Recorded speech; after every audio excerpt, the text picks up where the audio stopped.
स्वागत है आपका हमारे YouTube चैनल पर। भगवान विष्णु, माता लक्ष्मी, देवी सरस्वती तथा श्री देवगुरु बृहस्पति जी के चरण कमलों को मैं नमस्कार करती हूँ। इसी के साथ माघ मास महात्म्य का दूसरा अध्याय प्रारंभ करते हैं। दूसरा अध्याय प्रारंभ करने से पहले अगर आपने हमारे चैनल को सब्सक्राइब नहीं किया है तो सब्सक्राइब अवश्य कीजिए, जिससे माघ मास महात्म्य के सभी अध्याय आप एक ही स्थान पर प्राप्त कर सकें। पहला अध्याय हम सुन चुके हैं, आज सुनेंगे हम द्वितीय अध्याय। सूत जी बोले, हे मुनिजनों, उस तपस्वी के उन वचनों को सुनकर राजा ने विनीत भाव से कहा, हे विप्र, मैं माघ मास के स्नान के फल को नहीं जानता हूँ। आप कृपा करके मुझसे विस्तार पूर्वक कहिए। राजा के इन वचनों को सुनकर तपस्वी ने कहा, हे राजन, अब सूर्योदय होने वाला है, अतः इस समय स्नान करने का शुभ मुहूर्त है। यदि कथा प्रसंग में समय नष्ट हो गया तो तुम्हारा यह एक शुभ समय हाथ से निकल जाएगा। इस समय मेरी बात मानकर तुम स्नान करो और घर लौटने पर अपने कुल गुरु वशिष्ठ से इस प्रसंग को पूछ लेना। इतना कह तपस्वी स्नान करने चले गए। राजा ने उनके वचनों को हृदय में धारण करके अपने साथियों सहित सरोवर में स्नान किया। प्रातः होने पर राजा अपने राज्य में पहुंचा। उसके मन में तपस्वी के शब्द गूंज रहे थे। अतः राजा दिलीप शीघ्र ही सुंदर वस्त्रों और आभूषण को पहनकर अपने सुयोग्य मंत्रियों को साथ लेकर महल से निकले। बंदीजन राजा की स्तुति गाने लगे।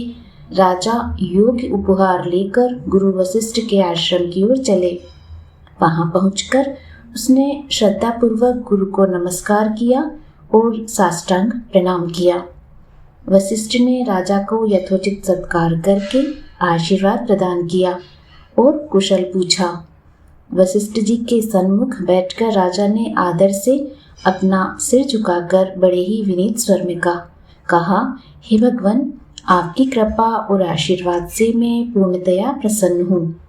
आपके द्वारा मैंने आचार, दंड नीति, राजधर्म एवं चारों वर्णों तथा चारों आश्रमों की समस्त क्रियाएं, दान, विधान, यज्ञ, व्रत, उपासना आदि विधियों सहित भगवान विष्णु के पूजन की समस्त बातों को विधि विधान से सुन लिया।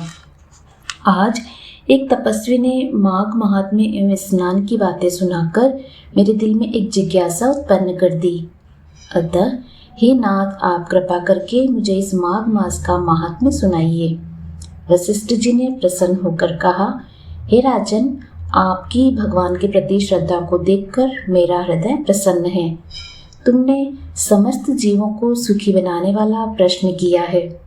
माघ मास परम पवित्र मास है, जो मनुष्य गो, पृथ्वी, तिल, वस्त्र, स्वर्ण, अन्न आदि अन्य उत्तम दानों को बिना किए ही स्वर्ग जाने की इच्छा करता है, वह इस माघ मास में स्नान करके स्वर्ग प्राप्त कर सकता है। माघ मास में स्नान द्वारा प्राणी सीधा वैकुंठ को जाता है। जो व्यक्ति त्रिरात्रि तक कृच्छ, चंद्रायण एवं पराक्र व्रत के द्वारा अपना शरीर सुखाना नहीं चाहते, परंतु मन में स्वर्ग जाने की इच्छा रखते हैं, उन्हें माघ मास में स्नान करना चाहिए। वैशाख मास में होम और दान, कार्तिक मास में तप पूजन होते हैं, परंतु माघ मास में स्नान करने से विशेष प्रभाव है। जो प्राणी बिना यज्ञ, दान, होम किए यदि स्वर्ग जाने की इच्छा करते हैं तो उसे माघ मास में नदी, सरोवर आदि में सूर्योदय से पूर्व स्नान करना चाहिए। माघ स्नान का फल कामधेनु के समान है। विद्वान पुरुषों का कथन है कि माघ मास स्नान करने वाला प्राणी अनंत फल प्राप्त करता है, वह राजा होता है। माघ स्नान चाहे सकाम हो, चाहे प्रजा के लिए अथवा हरि भगवान के लिए हो, और चाहे किसी निमित्त, माघ स्नान करने वाला अनेकों फल को प्राप्त करता है। मकर संक्रांति में अन्न त्याग कर अदिति ने 12 वर्ष तक माघ स्नान किया। इससे त्रिलोकी ने उज्जवल करने वाले 12 पुत्र प्राप्त किए। माघ स्नान के प्रभाव से ही अरुंधति सुभगा स्वर्ग को गई और शची परम रूपवती होकर स्वर्ग में राज्य करती थी।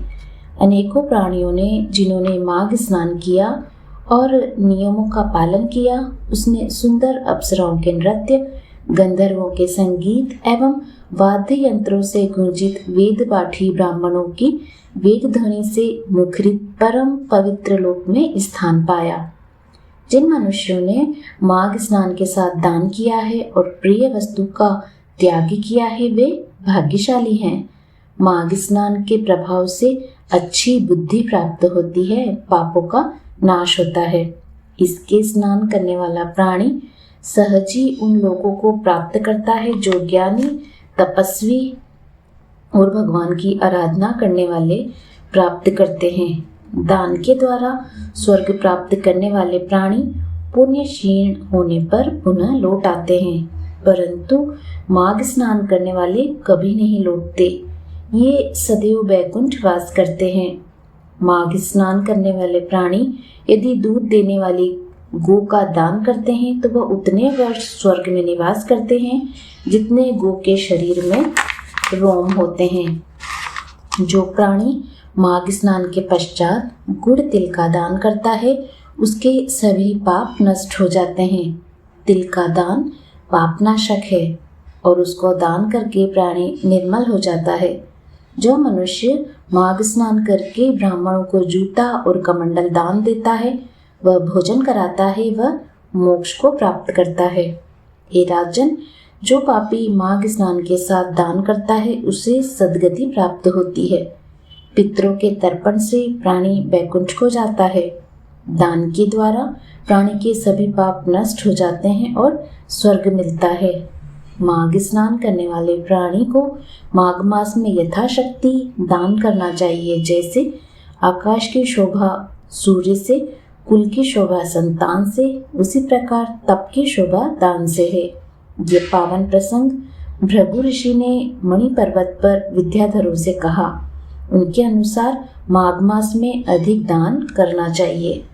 द्वितीय अध्याय समाप्त। उम्मीद करती हूँ आपको ये अध्याय पसंद आ रहे होंगे। अंत तक अध्याय को सुनने के लिए आप सभी का धन्यवाद। जय हरि श्री विष्णु।